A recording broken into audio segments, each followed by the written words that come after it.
Hello, beautiful beings. Welcome to Soul Shift Messages. If you found your way here, trust there's something in this message for you. Understand this space is about growth, truth, and transformation. We don't sugarcoat here, we don't bypass. And not every message will feel comfortable, but it will be honest. I speak in flow, and sometimes that includes cussing. It's just part of how the messages come through. Take what resonates, leave what doesn't, and trust your own discernment above all else.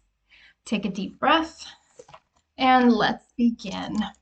If you're new here, please know at this time I create weekly content in 3 parts. Part 1 focuses on what needs to be revealed.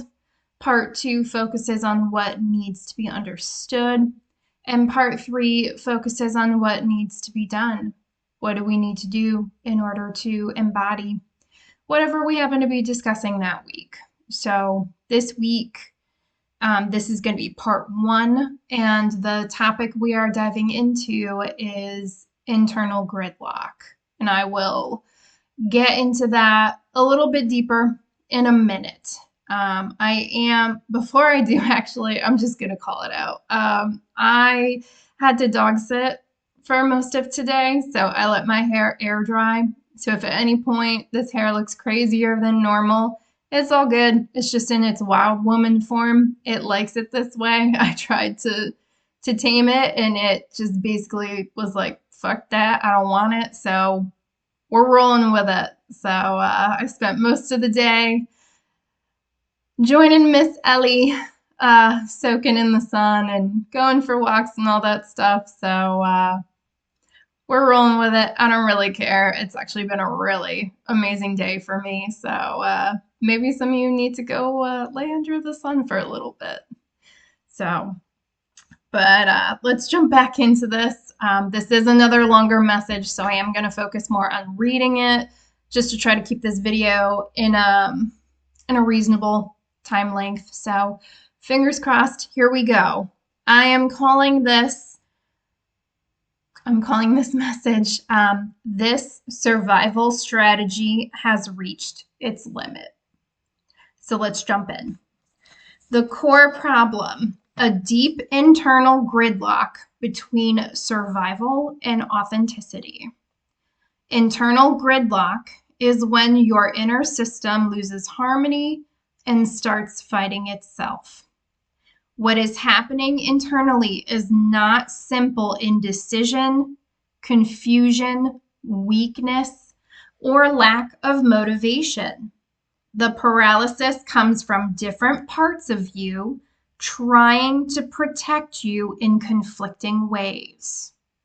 I'm hearing there's nothing to be ashamed of. If this message resonates with you personally, I had to take some time yesterday to actually process this message.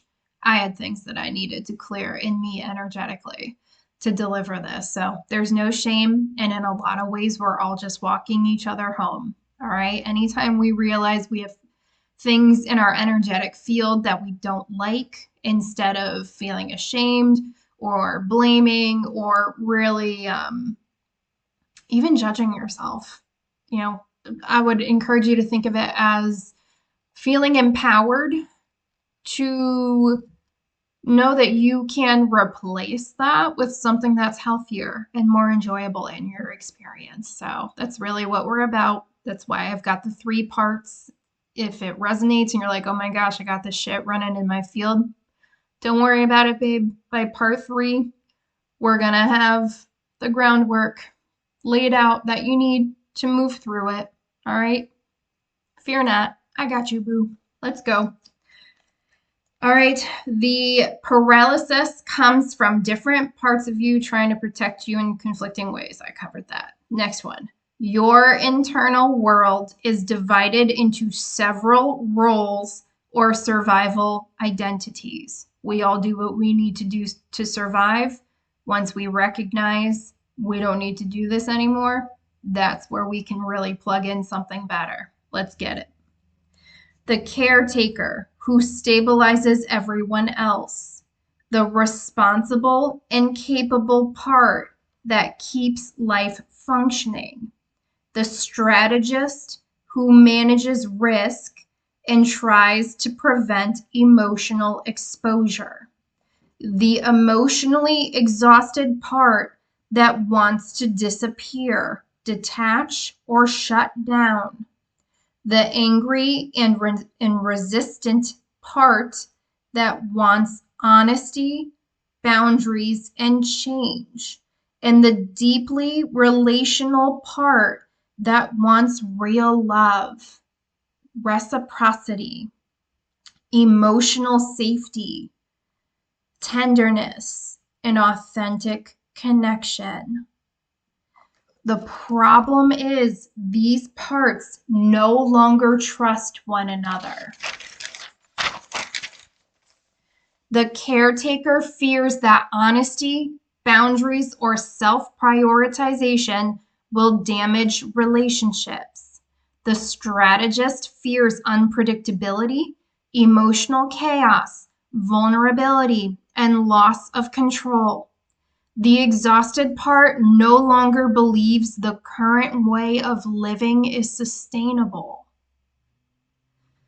The angry part is tired of self-suppression, emotional invisibility, and chronic compromise. The relational part fears losing love or belonging if you stop being emotionally useful, adaptable, stable, dependable, or needed. This creates paralysis because every possible direction feels emotionally dangerous to some part of you. You are not frozen because you do not know what you feel. You're frozen because different parts of you predict different emotional consequences if you fully acknowledge what you feel and act on it. At the deepest level, your internal system is organized around one central goal: prevent emotional rupture, abandonment, instability, disappointment, conflict, or chaos at all costs. It's really trying to protect you, even if it's not actually helping you anymore, okay? I'm hearing assume positive intent if this is resonating with you. All right, a huge amount of your emotional and mental energy appears devoted to anticipating reactions, emotionally monitoring situations, reading the room, staying prepared, minimizing disruption, emotionally regulating others, preventing conflict before it begins, preserving psychological stability, and keeping relationships emotionally intact. Your nervous system may rarely experience true rest because part of you remains on duty almost constantly. I'm hearing some of you can't fully rest even if you wanted to. Even in calm situations, part of you may still be scanning for tension, emotional shifts, rejection, disappointment, instability, or possible rupture. Over time, your system may have unconsciously learned control equals safety. And I'm hearing this is not your fault. This is something you learned out of necessity at the time. They want you to trust this process if this is resonating with you. Trust where I'm going with this. This message is not all doom and gloom. A lot of what this message is doing is revealing things to bring it to your conscious mind. I'm not going to leave you hanging, babies, okay? This internal structure does not appear accidental or temporary. It likely formed over a long period of emotional adaptation, where safety may have depended on staying emotionally manageable, minimizing your impact, adapting quickly, remaining useful, controlling yourself, preserving harmony, and becoming what was emotionally needed around you. Eventually, adaptation may have stopped feeling like something you do and started feeling like who you are. That is why this conflict feels so profound. You are not only questioning behaviors, you are questioning the emotional survival structure your identity may have been built around. A life organized around adaptation rather than authenticity. A major pattern underneath everything is self-suppression, disguised as responsibility, maturity, patience, diplomacy, emotional intelligence, self-control, or caretaking. You may repeatedly soften your real opinions, suppress conflict, negotiate against yourself, emotionally accommodate others, downplay your needs, minimize emotional reactions, over-explain yourself, adapt yourself to maintain harmony, abandon your instincts, or prioritize emotional stability over emotional truth. Over time, this creates a split between what you truly feel, what you consciously allow yourself to know, and what you allow yourself to express. That split consumes enormous emotional energy. The system is built around preserving connection by containing yourself. Internally, there may be deeply rooted beliefs like conflict causes abandonment, honesty creates damage, my emotions are too disruptive, I must stay emotionally manageable. If I stop adapting, I may lose love or belonging. It is safer to suppress myself than risk rupture. If I fully express myself, I may hurt people, or my emotional truth must pass a safety check before it can be expressed. As a result, your emotional responses may become filtered before you even consciously recognize them.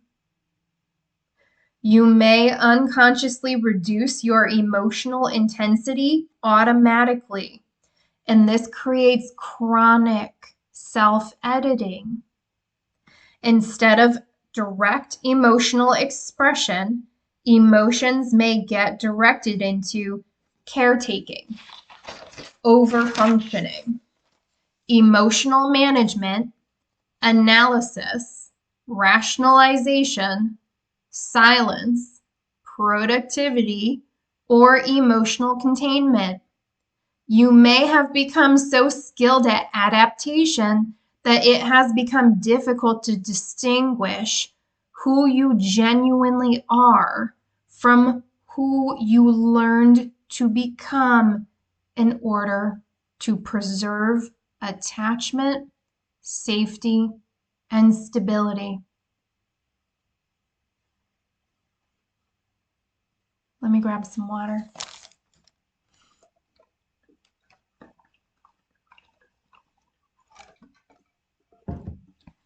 All right. Identity built around usefulness, emotional labor, and earning love. A major part of your identity is built around usefulness.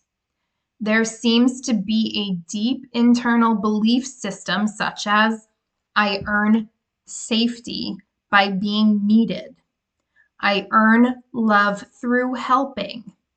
My value comes from endurance. I cannot become a burden. I must carry more than others. I need to remain emotionally manageable. I must prove my value through support, competence, or self-control.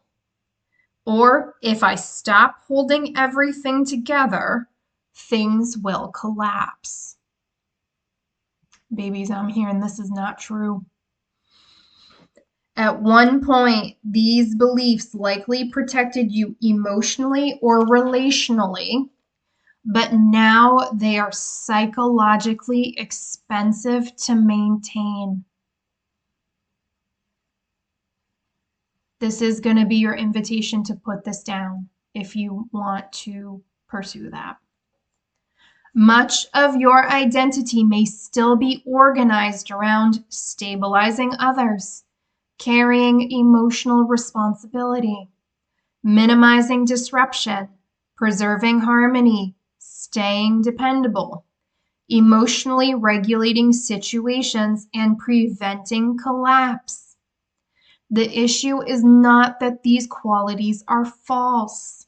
The issue is they no longer fully reflect your deeper emotional reality or unmet emotional needs. Babies, everybody has emotional needs. Everybody does. Even the strongest person you know has emotional needs. No one is immune to that. If they say they are, they're lying, all right? This creates identity exhaustion, maintaining a version of yourself that no longer feels fully alive, natural, or authentic. You may have become so practiced at being useful that you no longer fully know who you are outside of emotional responsibility. There also seems to be an unconscious belief that love and belonging must be earned rather than freely received. This can create painful patterns where rest feels undeserved, receiving support feels uncomfortable, self-prioritization creates guilt, and emotional needs feel morally complicated. The system may unconsciously equate love with performance. I'm hearing if you are not loving from your authentic self, you are performing. I'm hearing there really isn't much in between. Okay. Delayed selfhood and the postponement of your own life. One of the deepest themes is delayed selfhood. Your life may have become internally organized around postponement, postponing rest, emotional truth, difficult realizations, grief, desires, self-definition, change, or postponing becoming fully yourself until conditions finally feel safe enough. Part of you may unconsciously believe I can fully become myself later, once things calm down, responsibilities lessen, everyone else is okay, or once stability is guaranteed. But later may keep moving further away. This creates quiet despair because your authentic self remains deferred while survival responsibilities continue indefinitely. Part of the exhaustion may come not only from carrying too much, but from repeatedly placing your own aliveness second to stability, responsibility, and emotional management. You may also feel more psychologically comfortable with responsibility than with desire. Responsibility provides structure, predictability, usefulness, identity, moral legitimacy, and emotional safety. Desire introduces uncertainty, emotional exposure, disappointment, vulnerability, longing, and the possibility of not receiving what you deeply want.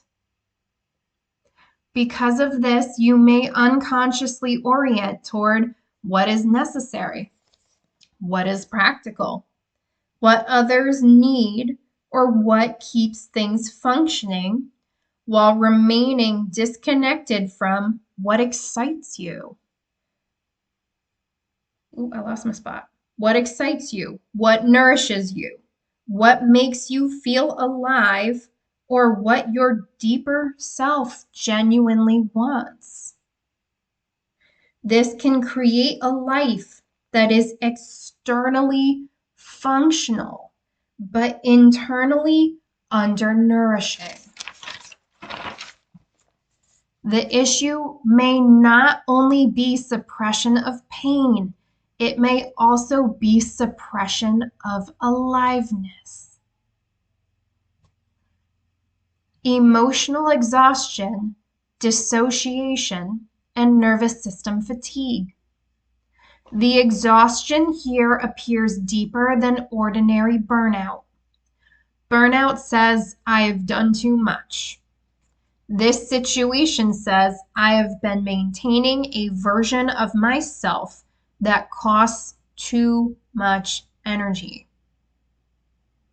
The result can look like emotional numbness, dissociation, autopilot functioning, emotional deadness, chronic fatigue, inability to access desire clearly, loss of spontaneity, feeling emotionally absent from your own life, functioning mechanically while emotionally disconnected, and intellectually understanding without emotional closeness to yourself.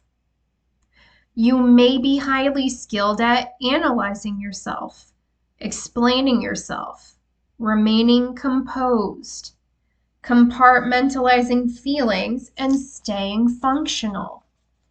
But those same skills may interfere with directly experiencing your emotions. You may instinctively move into analysis, planning, control, rationalization, emotional containment, or strategic thinking before fully allowing yourself to feel. This creates the strange experience of understanding yourself intellectually while remaining emotionally disconnected from yourself. This emotional shutdown does not look like laziness or weakness. It looks more like nervous system protection. Your system may have learned that functionality matters more than emotional connection to yourself. Rest itself may feel psychologically unsafe because stillness could expose grief, anger, unmet needs, loneliness, fear, exhaustion, dissatisfaction, or emotional truths that have been held back for a very long time. Some of you are instinctively keeping yourself on the move because you're worried if you sit too long and you let some of this stuff hit, the dams are just going to break open. And I'm hearing they're supposed to. Those dams are not serving you. Sometimes in this process, we have to face the things we want to run from the most. Sometimes you need to be brave, but I'll let you handle that how you see fit. This can create patterns like compulsive productivity, inability to fully relax, staying mentally active constantly, emotional avoidance through functioning, or remaining busy to avoid emotional contact with yourself. The exhaustion also appears existential. Part of you may quietly be asking, how long can I continue living this way before I disappear?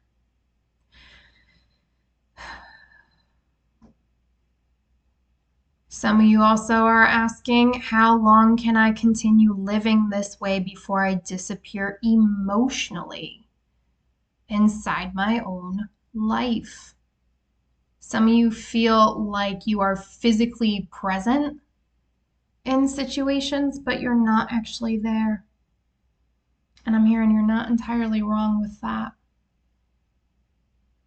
But again, I'm hearing this can be addressed. This can be fixed. You don't have to keep doing this. It will require action on your end, but it is possible. All right?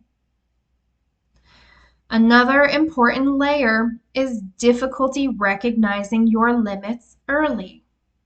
Because your system is so adapted to endurance, overfunctioning, emotional labor, self-control, and carrying responsibility, you may unconsciously override exhaustion for very long periods of time. Some of you are just more tired than you're allowing yourself to acknowledge.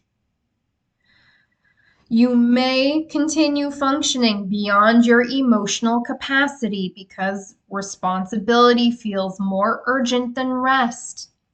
Other people's needs feel louder than your own. Stopping feels unsafe, or your identity is tied to competence or endurance. As a result, your limits may only become visible once they become impossible to ignore.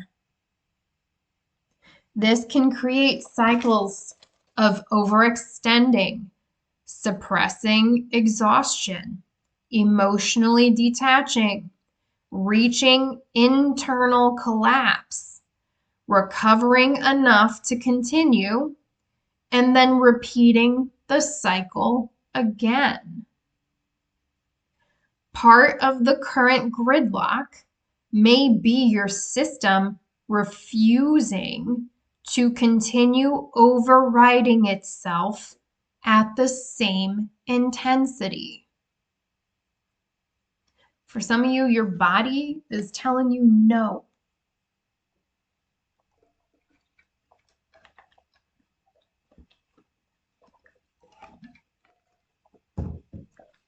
Suppressed anger, internal protest, and the fight against self-erasure. Underneath the exhaustion is significant accumulated anger. Not necessarily explosive anger, but deep resentment built from overcarrying, chronic compromise, emotional suppression, self-denial, emotional invisibility, constantly adapting yourself, suppressing needs, and repeatedly prioritizing stability over authenticity. This anger is deeply important because it is not purely destructive. It is corrective. corrective, babies. The angry or resistant part of you may actually be trying to protect your authentic self from disappearing beneath obligation, adaptation, emotional labor, and self-management. In many ways, the anger functions like psychological immune system activity. It emerges when self-erasure becomes too extreme, emotional imbalance becomes too chronic, your deeper needs go ignored too long, or your authentic self becomes too suppressed. There are also signs that anger has often been redirected inward instead of outward. Some of you are internalizing instead of expressing. Instead of becoming direct confrontation, refusal, visible boundaries, or open emotional expression, the anger may transform into self-criticism, exhaustion, numbness, paralysis, resentment, withdrawal, overthinking, or chronic internal tension. This often happens when someone unconsciously learns that expressing anger threatens attachment, love, or emotional safety. Part of the stuckness may come from emotional energy that was meant to move outward, and it's now becoming trapped internally. The internal friction itself may be functioning as a protest. Part of you no longer wants to survive through self-suppression. This is why the conflict feels both painful and necessary. The resistance may not be trying to destroy your life, even if you feel like it is. It may be trying to stop a way of living that has become psychologically unsustainable. I'm just hearing some of you are feeling like you're losing yourself in your experience. I'm hearing you are more than capable of reclaiming it. But yeah, if this message is resonating, you will need to make some changes. And I'm hearing you don't have to boil the ocean all at once. You don't have to tackle everything at once, but changes will be necessary. Fear of authenticity, emotional visibility, and irreversible change. One of the deepest conflicts present is between authenticity and attachment. There appears to be an unconscious belief that if I fully become myself, I may lose connection, love, stability, or belonging. This creates a painful contradiction. You deeply want genuine emotional reciprocity, but you fear honesty may destabilize relationships, disappoint people, expose uncomfortable truths, or make you emotionally too much. I said it in a previous video and I'll say it again. Babies, if anyone ever tells you that you are too much, let them go find less somewhere else. And I mean that with love and my whole fucking chest. Let them find less somewhere else. To the right person or the right people, you are not too much. All right? Someone needs to hear that. You're not too much. You could never be too much to the wrong person. All right. You may unconsciously fear becoming difficult, demanding, selfish, unstable, needy, overwhelming, emotionally disruptive, angry, inconvenient, or emotionally visible. As a result, emotional truth becomes associated with danger. Your system may unconsciously treat boundaries, direct emotional expression, self-definition, honesty, vulnerability, emotional visibility, and self-prioritization as threats to attachment and safety. This creates catastrophic expectations around authenticity and change. One part of you wants freedom. Another part predicts emotional disaster if freedom is pursued. And I'm hearing that's just in your head. That's just in your head. The likelihood of worst case scenarios playing out in your experience is very, very low, very minimal. A lot of that is in your head. And that's going to be part of what we're breaking down is some of this shit so that you can actually move through it. Thank you. All right. There are also signs of fear around irreversibility. Part of the paralysis may come from feeling that once you fully admit what you feel, what you want, what no longer works, or how exhausted you truly are, something significant will have to change. There may be fears like, what if honesty permanently changes my relationships? What if I cannot go back once I fully acknowledge this? What if my current life structure cannot survive authenticity? What if the truth creates consequences I cannot control? This creates hesitation around fully knowing yourself, not because the truth is absent, but because the implications of the truth feel life-changing.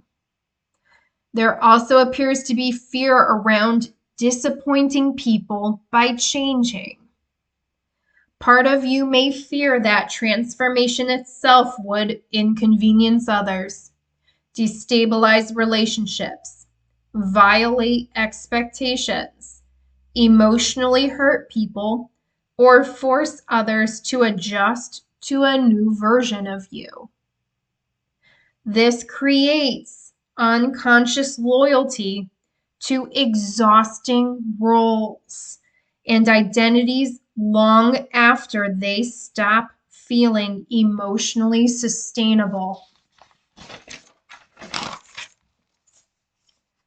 Difficulty receiving support and fear of dependency. There is deep tension around emotional need and dependency.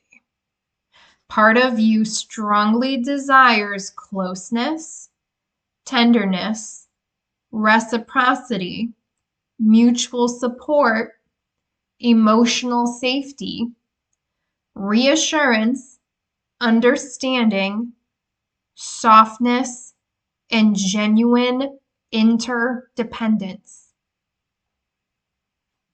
Baby, who wouldn't want this in their experience? Right? Like who wouldn't want that? I'm telling you, I've met some big burly dudes in my life and they fucking love it when my small short ass gives them a bear hug. It is ridiculous. I've had some of them literally pick me up mid hug and just boop, pull me right up so I could hug them better. All right? I don't care who you are. I don't care how you identify. I don't care about any of that. Who does not want at least one aspect of this in their experience? All right, but you have another part that distrusts dependency itself. You may unconsciously associate needing others with vulnerability, disappointment, loss of control, instability, obligation, emotional risk, indebtedness, humiliation, or emotional danger. This creates a painful cycle, wanting connection, suppressing needs, over-functioning independently, becoming emotionally over-responsible, and then feeling unseen or unsupported. Some of you feel unseen and unsupported. Some of you feel very lonely, regardless of how many people are around you or not.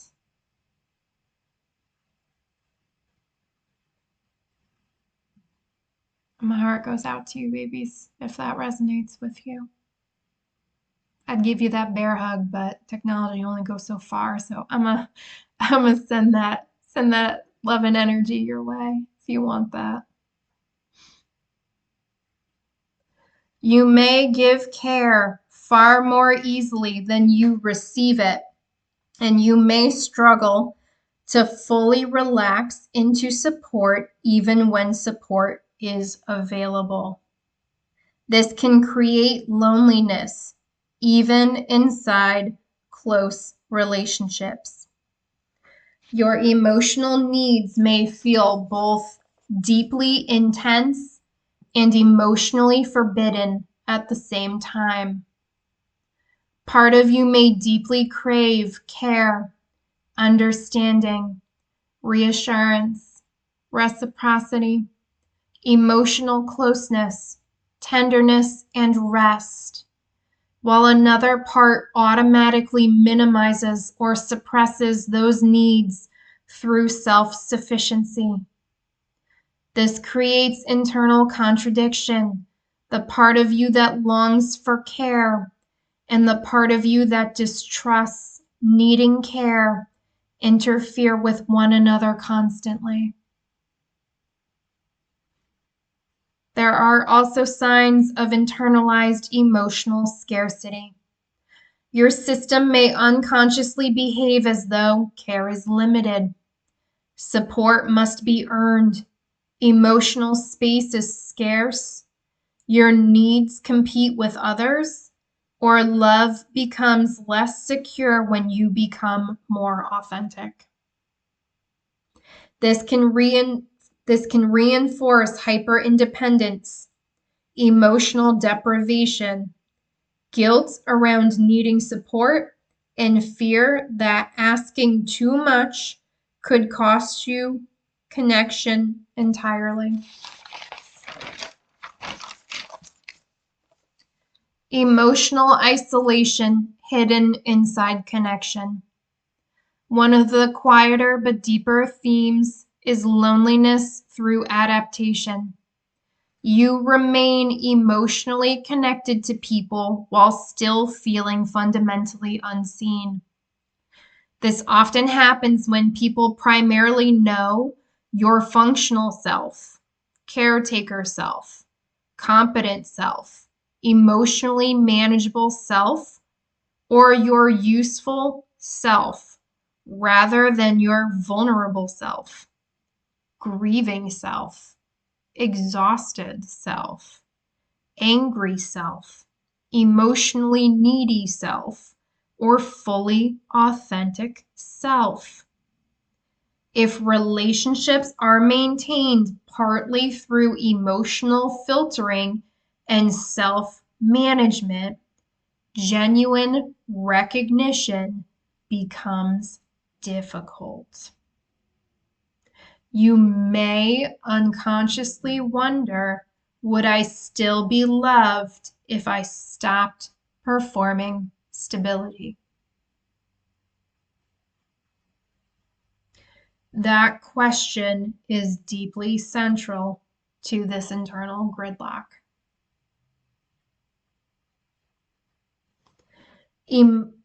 Chronic emotional hyper responsibility. That's a fucking mouthful. You may unconsciously feel responsible not only for your own emotions, but also for other people's comfort, reactions, disappointment, emotional stability, emotional regulation, and the emotional atmosphere of relationships. This creates a pattern where you may constantly evaluate how your words affect others, whether your emotions are fair, whether your needs are too disruptive, whether honesty will destabilize someone, or whether boundaries will emotionally hurt others. As a result, your emotional truth may feel morally risky. You may unconsciously treat your feelings as something that must first pass a safety check for everyone else before they are allowed to exist openly. This reinforces self-containment and emotional suppression. It's not healthy, babies. It's not sustainable. Emotional containment instead of emotional expression. Emotionally, your system is highly compressed. Instead of allowing emotions to move naturally through vulnerability, confrontation, grief, honesty, emotional release, or direct expression, the psyche appears to rely on containment, compartmentalization, suppression, intellectualization, emotional redirection, composure, and functioning through discomfort. This often creates the appearance of calmness, capability, maturity, responsibility, and emotional steadiness, while enormous emotional pressure accumulates underneath. People around you may not realize how much effort it takes to maintain your outward composure. This creates another form of invisibility, the invisibility of emotional labor and internal strain. There are also signs of self-invalidation. You may unconsciously minimize your exhaustion, emotional pain, loneliness, resentment, unmet needs, or the seriousness of your internal conflict. Part of you may think instinctively, other people have it worse. I should be able to handle this. I'm overreacting. I should just push through, or my needs are not important enough. Your needs are valid, baby. I don't know who needs to hear that, but your needs are valid. Your emotions are valid. This creates an internal environment where your emotional reality is continuously negotiated against, doubted, or deprioritized. As a result, you may struggle to fully trust your own emotional signals. For some of you, this is why you don't trust your intuition. Some of you know the changes that you need to make. You're just not doing them.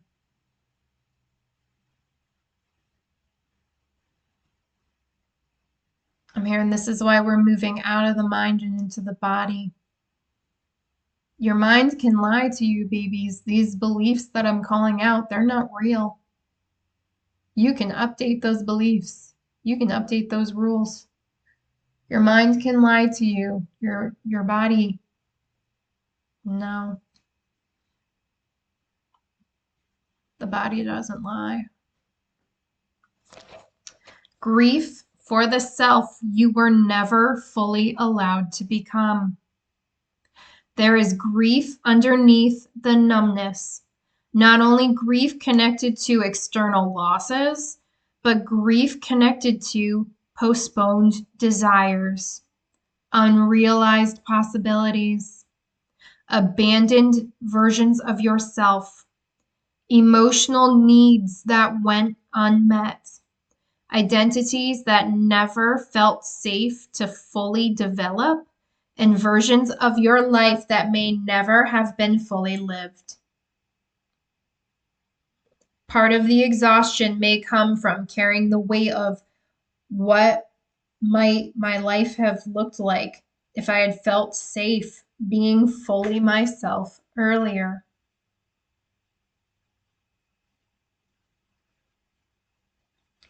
I'm hearing if you feel that way, it's not too late. And I don't care how old you are, that message is coming through loud and clear. It's not too late. It's not too late to find out. But that is going to be up to you. There's signs your inner life may be far richer than what has been fully expressed externally. You may have far more emotional depth, individuality, creativity, sensitivity. I don't know why I'm hearing sensuality, but that's for someone. Tenderness, complexity, insight, and desire that has been fully lived outwardly. Part of you may have spent so long managing survival, responsibility, and emotional regulation that your fuller self-expression became secondary. This can create the feeling of living beneath your own emotional depth. Again, I'm just hearing the reassurance of it's not too late. It's not too late to turn this around. I'm hearing there's still time for fulfillment.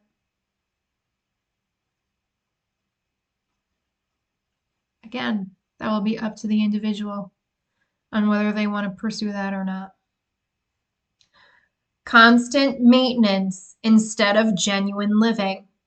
A huge amount of your energy appears directed toward maintenance rather than authentic movement or aliveness. Energy may constantly be consumed by anticipating reactions, emotionally buffering others, managing tension, controlling outcomes, monitoring yourself, preserving stability, preventing problems, and maintaining emotional equilibrium. This creates the feeling of always functioning, always adapting, always carrying responsibility, but never fully arriving inside your own life. Some of you feel like you're genuinely living for others at this point, not yourself.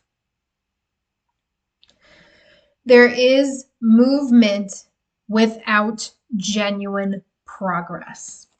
You may appear highly capable externally while internally remaining emotionally stuck or disconnected. The system is highly practiced at surviving, but it may struggle to remember how to simply live. This really is going to be your invitation to open the path to get out of survival mode. I'm hearing it is there if you want it. That is the point of this series, is to open the path for that.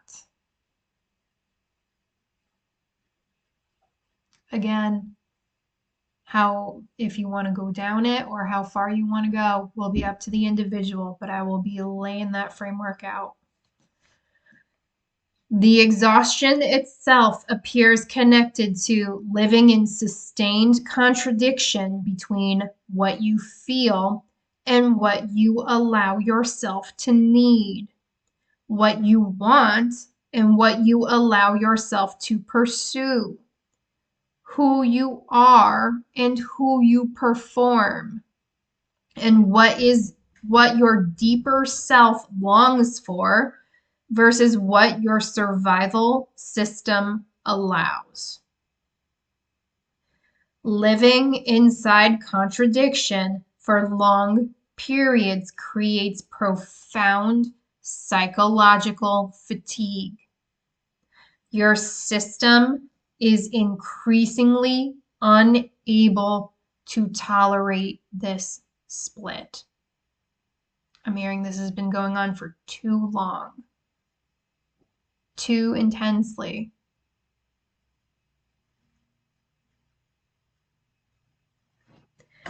An over-defensive internal world. There is very little indication internally of spontaneity, curiosity, emotional ease, relaxed trust, openness, playfulness, softness without fear, or self-expression without self-monitoring. Baby, some of you really feel like you lost your spark. And I'm hearing it's not gone. Maybe dimmed the fuck down, but it's not gone. It's not snuffed out. I'm seeing like an itty bitty little thing, but it's there. And I'm hearing you can fuel it. You can fuel it. All right.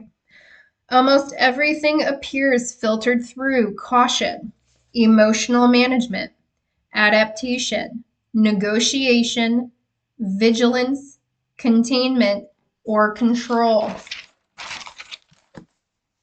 This suggests your internal system has become over defensive.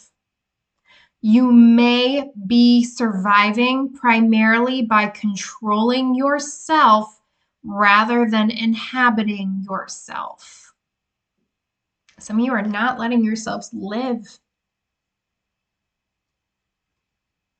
The focus may have shifted from how do I live authentically to how do I prevent rupture, instability, conflict, disappointment, or emotional danger.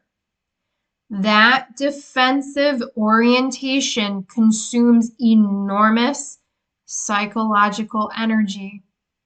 Some of you feel like no matter what you do, you don't rest, you don't feel better. And it's almost giving the feeling of like no matter what I do, it just does not get better. And it's because you're doing the best you can, but you're still contained in this system. It's the system itself. You're basically trying, and it makes sense. Did I just have an eyelash fall in my eye? No, you did not, you bitch. The show must go on. You're treating the symptom of a system. That's why it's not working the way you want it to.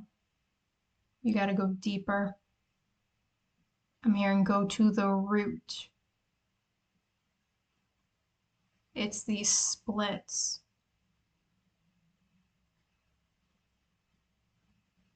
Yeah.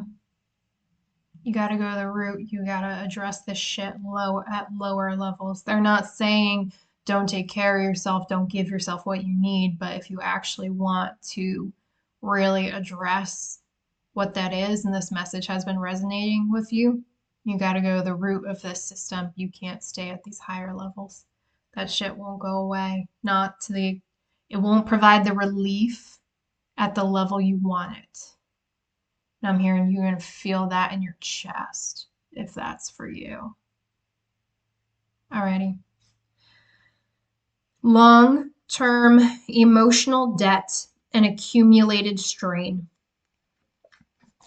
I got a hair. That shit gets everywhere. This situation does not appear sudden. It appears cumulative.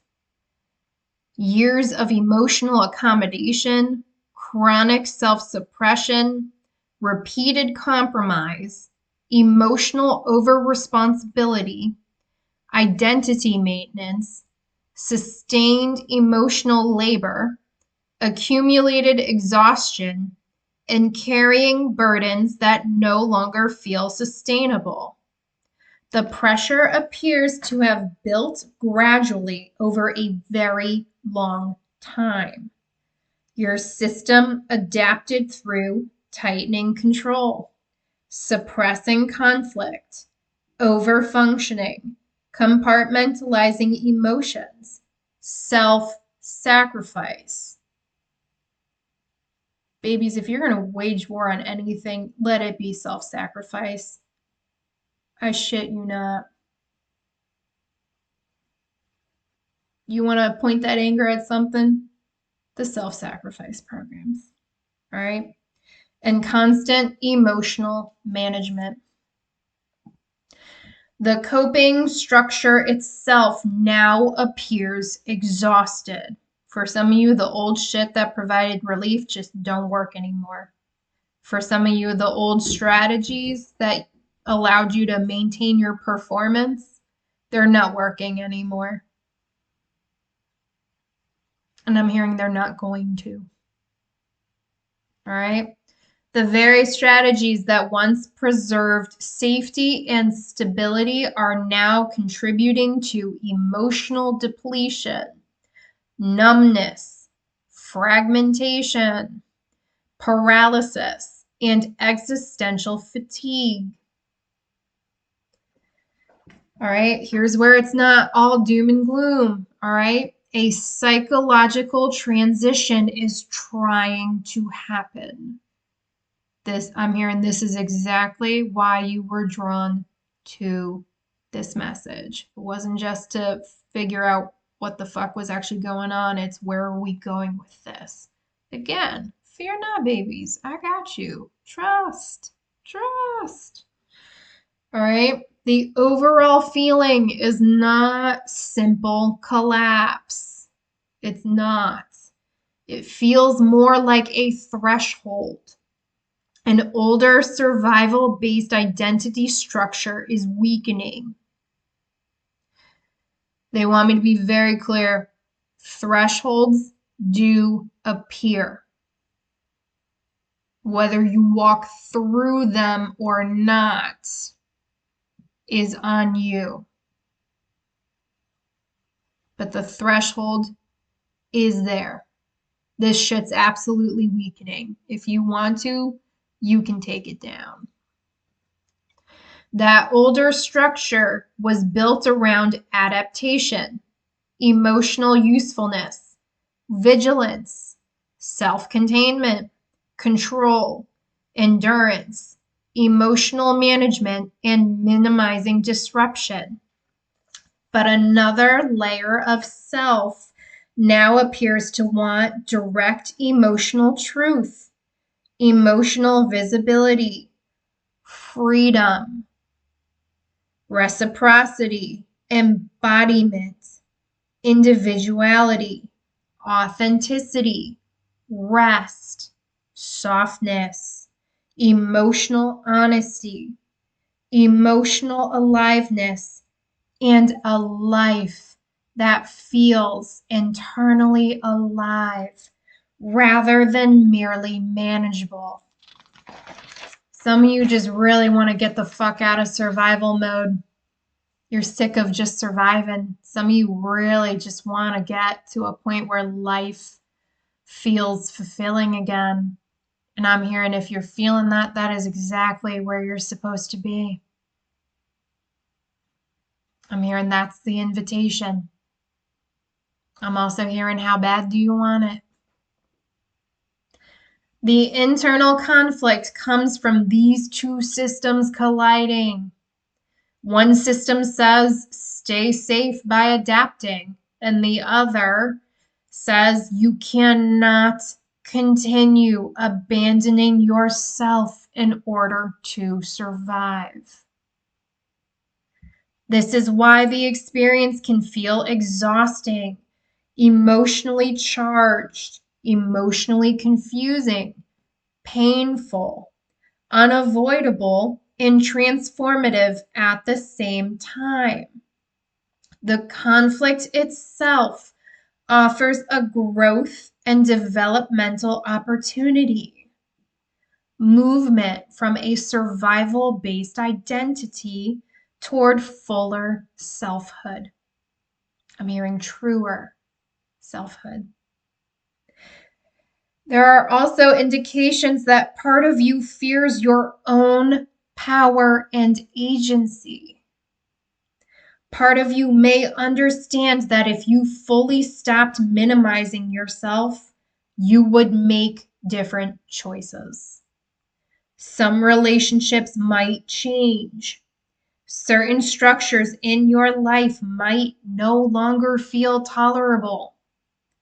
Your priorities could shift dramatically, and your emotional truth would become harder to suppress.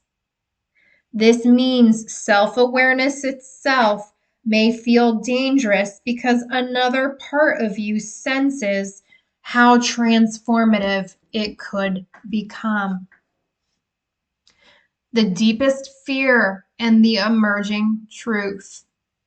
Actually, let me grab some water.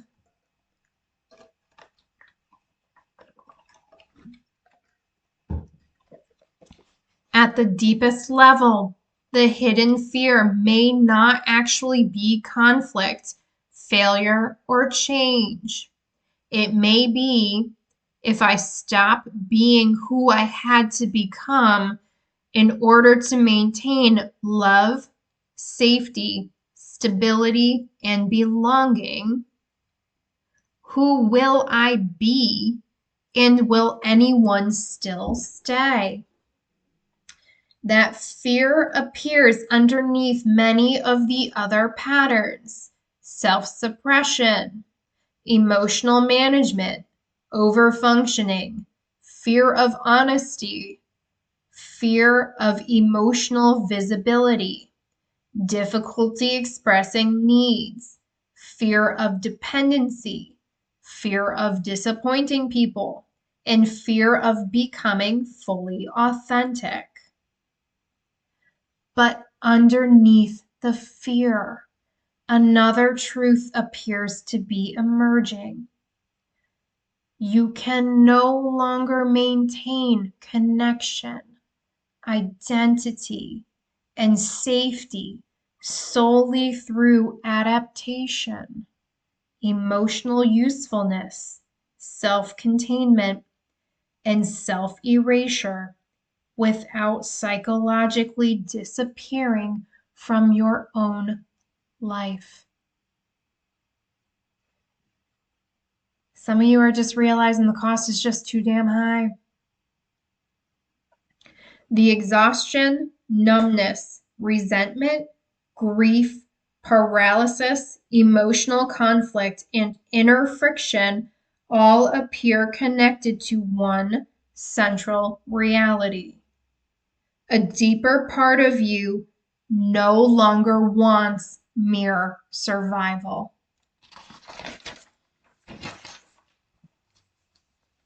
It wants emotional truth that does not have to be hidden.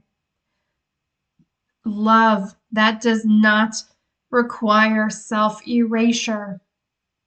Connection that does not depend on emotional performance.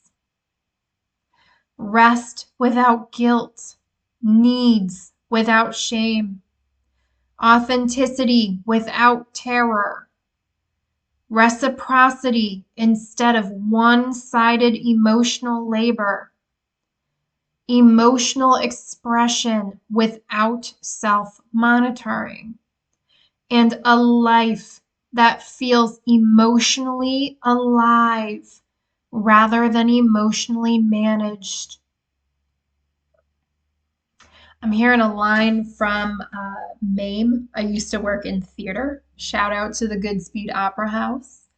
There's a lot, I think it's MAME. I saw a lot of shows there. Worked a lot of shows there.